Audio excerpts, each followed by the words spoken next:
Firefighters of Reddit, what's the dumbest person you had to save in a stupid situation?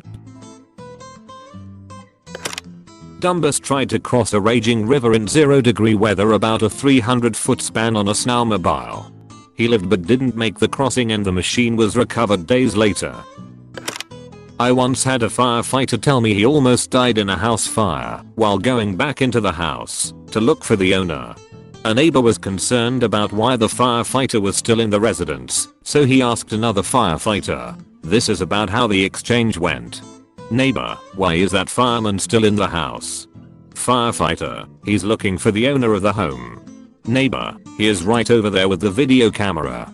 Turns out the owner did not think it was important to alert the fire department he was out of the house. Instead, he was just taking video of the whole event.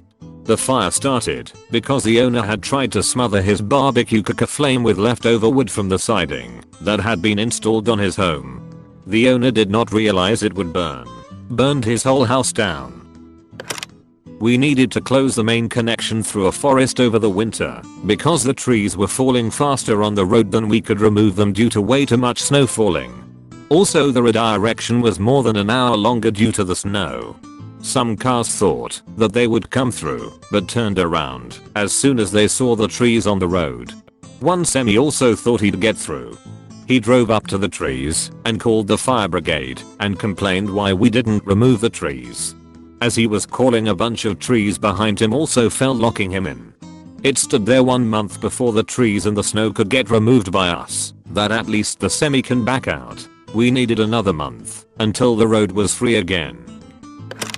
Former firefighter / EMT. Easily the dumbest person I encountered was a mother of 4 who decided it would be an awesome idea to get a Facebook / Instagram worthy picture of her kids, all under age 10, sitting in a row boat. Mother untied it from the dock and thought she'd just pull them back with a rope that she forgot to hold onto. They floated a half-mile down the river before the 2 oldest boys managed to grab a branch hanging over the bank. It was really surreal to see 4 young kids, all in matching clothing, sitting in a boat waiting to be rescued. I have no clue what happened after, but they were physically fine, just scared, a little tired, but the mom was in full-blown panic mode and kept getting in our way. I hope she's making better choices now. I was called to a home to get a pie out of the oven before it caught fire. The lady went to the store and was delayed for some reason. She called 911 to have the fire department take the pie out of the oven and place it on the stove. The call came in as something stuck in over and unable to turn off stove. Still #1 call in 32 years. Years ago we had this call straight out of Caddyshack. Some guy had gotten tired of this gopher ruining his yard.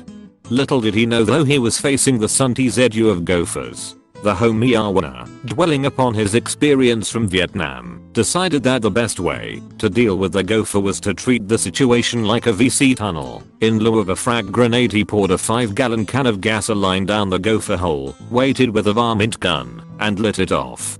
The ensuing explosion caused a small crater to form in his yard. I'm still thoroughly impressed that there was a proper fuel to air ratio in the network of tunnels that allowed for such an explosion to happen. However, the gopher refused to surrender without a fight. The gopher ran out of the hole engulfed in flames, causing the guy's yard to catch on fire. The gopher sprinted into the guy's shed still on fire and burrowed into a void space in the wall where he died. Like the martyr perk from Modern Warfare, his still flaming remains set the inside of the wall on fire as well as several flammables. In the end, the guy's backyard was ruined and about a quarter of his shed burned down, taking out a bunch of power tools and a 0-turn mower. He definitely would have saved a few $1,000s if he had hired an exterminator. I was a Navy corpsman, so this one is probably a bit of a reach, but whatevs. Marine comes to sick call with a seriously beaten up dick. Like, lacerations, bruising. Thing was really fucked up. Asked him what he did, and he insisted that what happened was that he had a surprise boner and it hit his zipped up pants zipper and basically went all garbage disposal on his junk. Dude would not drop this narrative, no matter how many times we told him that this just doesn't happen. Finally, Doc, the actual MD, comes in and tells him enough of this shit, yada yada, write him up for malingering. Need the full story? Dude jammed his wiener into the back of a computer tower. According to him, there was an opening back there, probably because old PC towers in the Navy routinely had shit swapped out, and they didn't always cover openings when things were removed. So, because he was a fucking donkey, he stuck his finger in it and felt a light tingling sensation as his skin made contact with something electrical. So he took the next logical step and whipped out his dick and shoved it into the back of this computer. What he did not account for was that the opening had sharp metal edges, but once inside, he got that tingling feeling, and so he felt like he might as well finish the job before he pulled out.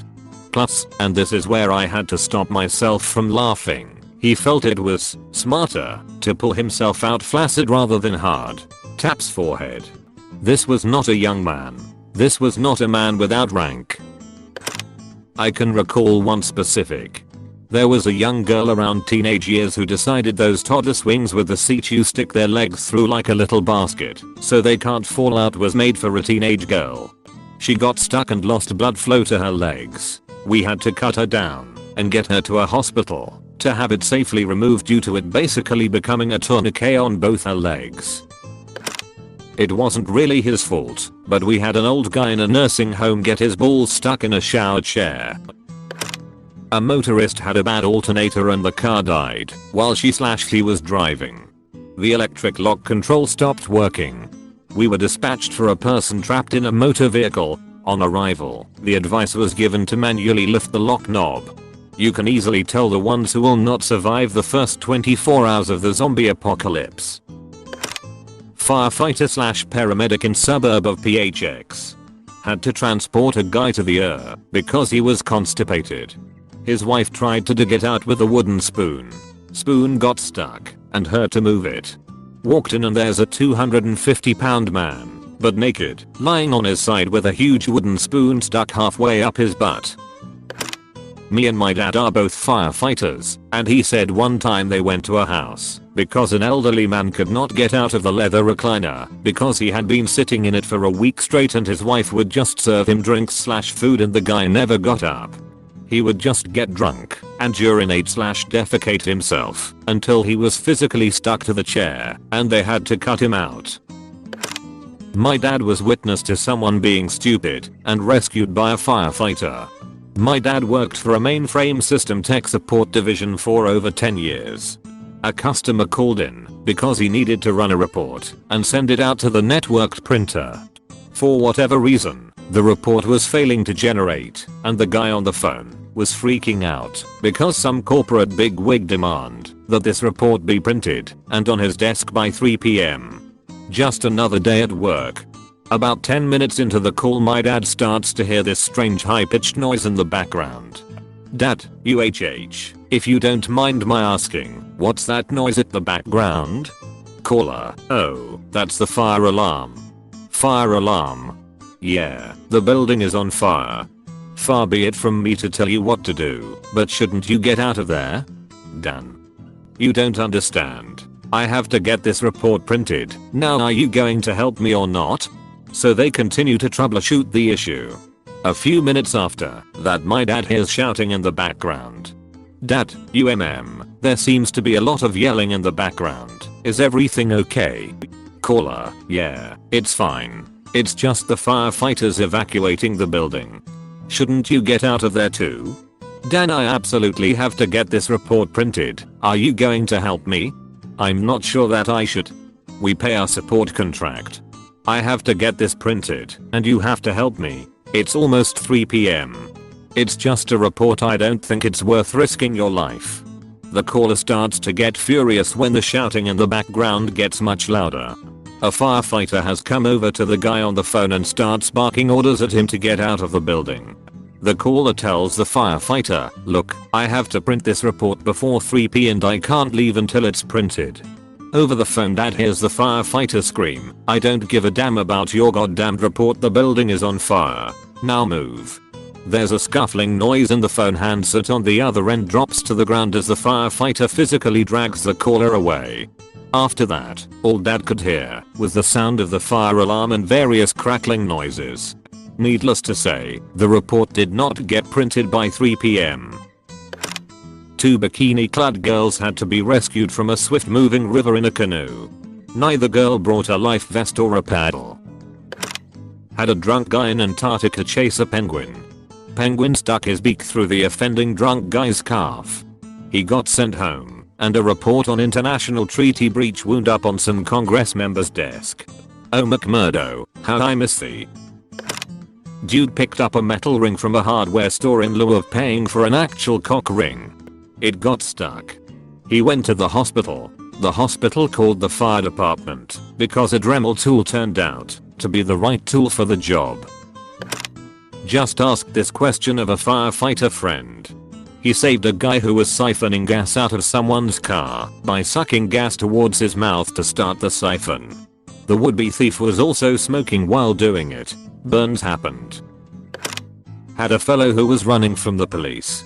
He decided to climb on board a chunk of ice that was flowing down the river. I'm sure he thought he was a genius at the time, but the issue is that there isn't really a whole lot north of our town for a few hundred miles, so his long-term planning wasn't great. Eventually we found him hiding in a small icy overhang on the side of the river suffering from hypothermia. After a brief stay in hospital he ended up being arrested. I was a volunteer firefighter many years back. One summer, after a long period of no rain, two good old boys decide to have a few dozen beers and take their Jeep into a nearby field to go off-roading. Well, 2 feet tall corn stalks that are bone dry wind up getting jammed up into the undercarriage, which, on a 90+ degree day, turns out to be hot enough to ignite a fire. The owner of the field sees the situation unfolding from their house and calls for fire and police. Given the proximity to my location, I go directly to the scene after hearing the page go out and see these two assholes trying to drive the Jeep faster and faster to put the fire out. Eventually, the engine gives out, but they won't leave the car. I physically had to reach in, burning my arms in the process, since I didn't respond to the station first to get my turnout gear and pull them out. Somehow, they decided that remaining in the car would slow down the flames.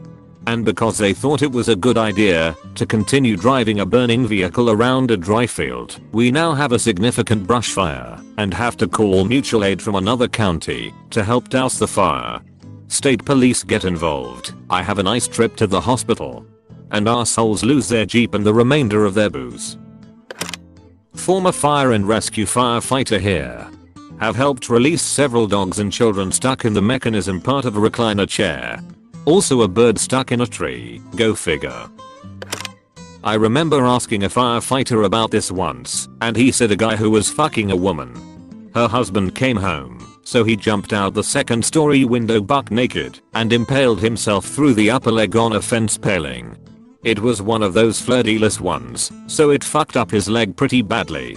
They had to cut the paling out of the fence and load him into an ambulance.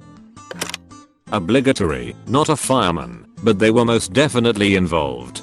I used to work in a New York City public grammar school over the summers to pay for college back in the 90s. One of the full-time employees was a nice guy but stupid. And I don't mean he was slow or anything, he just did dumb shit because he was careless. One time he loaded up a trailer with like 25 gallons of gas and was driving it back through the main school parking lot. He didn't realize that container cracked open and spilled all 25 gallons in the parking lot. He didn't want to get in trouble, so he thought the best way to get rid of the evidence was to set the gas on fire. He didn't realize that burning gas gives off a lot of black smoke, and a gigantic cloud of black smoke coming from a school generally attracts a lot of attention from first responders. Panicking, he tries to put the flaming lake of gas out by driving over it with his car. The fire department gets there, screaming at him to stop driving his car through flaming gasoline. They finally get the fire out and just screamed at this guy for like 25 minutes. It was the funniest thing I've ever seen. Not me, but dad was a firefighter in Nick and once responded to a call at a Chinese food restaurant where the owner's walkway was iced over. He apparently didn't speak very good English and maybe misunderstood the job of a fireman. Genuinely don't know. They salted down his front walkway for him and explained that this was 100% not their job. They all had a good laugh and the guy gave them all free egg rolls. PPL always used to ask him questions about crazy calls and he never enjoyed talking about that, so he would always tell that story. Happened in '99, still makes me laugh to this day 20 years later. Heard this story from a friend. Emergency call comes in for a miscellaneous electrical hazard. Chief walks in and a woman tells him that the TV in the bedroom is making a weird noise. It's turned off, but there's a low buzzing sound coming from the area. Chief unplugs the TV, which she didn't think to do, and the noise doesn't stop. The TV is sitting on top of a chest of drawers, so he opens up the top drawer and finds this woman's vibrator just buzzing away. Super awkward. Obligatory, not a firefighter, but recently in San Diego a group of suburban moms decided to take their infants up the local hiking spot called Cowell's Mountain. It's not a particularly grueling hike as many children and elderly people can do it. However, there is a heat stroke warning posted at the trailhead. Not to mention it can get pretty hot here, and this last week was no exception with temperatures exceeding 90 degrees. Well, these idiots took their infants up in this heat. The trail is pretty exposed, and due to its easy accessibility and Instagram worthiness, lots of inexperienced hikers flock to it. Many times with little to no water, because they underestimated how hot and difficult it could be. Needless to say, the fire department / EMS and chopper were all called as these moms had taken their babies up and were too tired and exhausted to come down. They had to go up and give water, check their conditions, and some even carried the babies down. I know fires are a lot hotter, but I bet they were cursing out these moms in their heads as they had to hike up the mountain in pretty much full gear. The moms came strolling down laughing and flipping off the cameras as they were angry people were going to see their stupidity. This happened all because they wanted to take a group photo with their infants on a mountain on a hot day. Thanks for watching. Don't forget to consider the idea to maybe think about potentially subscribing. Peace.